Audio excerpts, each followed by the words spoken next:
Serigne Modou Gueye mi ngi feeñ jamono ci atum 1927 ca Njaareem. Serigne Touba Cheikhul Khadim moo joxe aw turam ñu tudde ko Serigne Modou Gueye moom Cheikh Adama Gueye ñu gën koo xam ci Serigne Modou Gueye. moom Serigne Modou Gueye waajuram wu góor mooy Serigne Magaye Jama moom Cheikh Adama Gueye di taalibe bu njëkk ci Serigne Touba Cheikhul Khadim. waajuram wu jigéen di soxna Fadlo bintu Serigne Dame Absalo ibnu Serigne Amsatu Lo moom Gaydel Lo. ginnaaw ak feeñ jamonoom ak ci waajuram bim tollee ci war a jàngal nañ ko njàng moomu sax mi ngi ko tàmbalee ci Daru Salaam Kayal. Serigne Basiiru Lo ibnu Serigne Ndaam Abdourahman Lo moo ko dalal alxuraanul karim ci ndigalu Serigne Ndaam Abdourahman Lo, waaye ab diir bu néew la fa def laxas dem Saalum fala motulee am njàngam. mi ngi tàmbali ak tarbiyaam ci Cheikh Mouhamadul Bachiru Mbàkke moom Cheikhul Khadim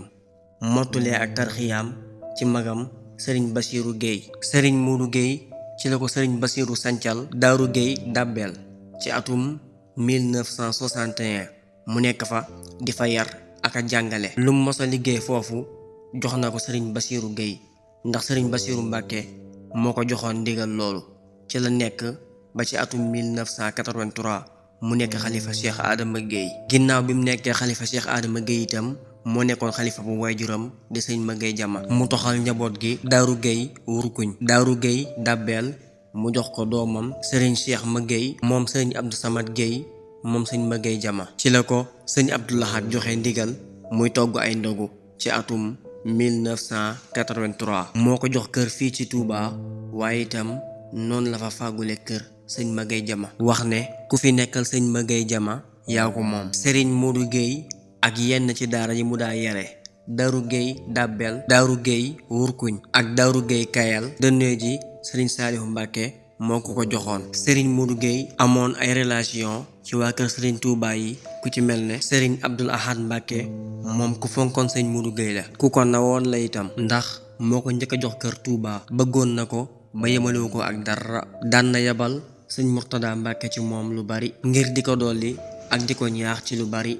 noonu itam la amee woon relation ak Cheikh Saliou Mbàkke. Serigne Saliou moo ko njëkk a jox oto ne ko lii mbaam ma sa maam Cheikh Adama Gueye daan yalwaane la. Serigne Saliou dafa bëggoon Serigne Modou ngir pas-pas bi ak taalibe gi jox na ko ay pàkk fii ci Touba Njaareem ne ko bu doyul nga ñëw ma dollil la. Serigne Saliou nekkoon ko am ak cofeel ci moom. noonu itam la ko amee woon ci Cheikh Mouhamadou Lamine Bara Mbàkke Falilu daan na fa dem lu bari di ko siyaare ji. digganteem ak Serigne Sidi Mokhtar Mbàkke rawatina Serigne Muntaxa mii ndax ci mujjam dafa raafal kër jël lépp jox ko. ku mel ne Serigne Abdoul Hakim Mbàkke amoon nañ relation lool ba sax am na ci njabootu Serigne Modou gi ñoo xam ne këram fa lañ ganee jamono. biir kër Serigne Abdoul Hakim daanaka fa la dëkkoon. noonu itam la amee woon relation ak ay mbokkam rawatina waa kër sëñ Magaye Jama yi. doy na rek foo dem ci kër doomi sëñ Magaye Jama yi dinga fa fekk am sëñ Modou Gueye, maanaam foo dem ci kër doomi baayam yi fekk fa aw turandoom. moom Serigne Modou Gueye mi ngi wàccu liggéey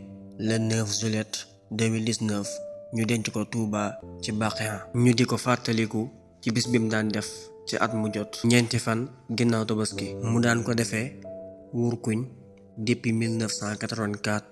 ren ji mooy ñeent fukkeelu édition ak ñaar ñu koy defee fii ci Touba Njaareem. ñu di ko ci ñaanal di ko ci fàttaliku di ñaan yàlla fayal ñu ko moom Serigne Modou Gueye. yàlla na yàlla yokki leeram ci barkeb maamam ja Cheikh Adama Gueye, ci barkeb Serigne Touba Cheikhul Khadim.